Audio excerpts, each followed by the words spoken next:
হে দুনিয়ার মানুষ, নবীর উম্মত, আল্লাহর গোলাম, এই গুনাহ নিয়ে যদি কবরে যায় আমাদের উপায় থাকবে না, বলেন ঠিক কিনা? আল্লাহর শাস্তি বড় কঠিন, আল্লাহ শাস্তি বড় কঠিন, বলেন ঠিক কিনা? আল্লাহ যত বড়, আল্লাহ তার আযাব তত বড়, ঠিক কিনা? আল্লাহ যত বড়, তার রহমত তত বড়, ঠিক কিনা? মহান রব্বুল আলামিন বলেন, ওয়াত্তাকুল্লাহ, আল্লাহকে ভয় করো। আমরা কাকে ভয় করব? সবাই করিনি? যারা আছেন, যারা বাইরে আছেন, সবাই ভয় করি। কাজে কর্মে তো ভয় করি না, মুখে বলি ভয় করি, ভিতরে তো আমরা আসলেই ভয় করি না, বলেন ঠিক কিনা?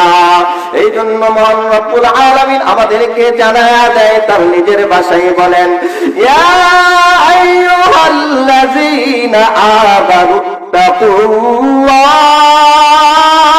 হাক্কা তুকাতিহি ওয়া লা তামুতুন্না ইল্লা ওয়া আনতুম মুসলিমুন।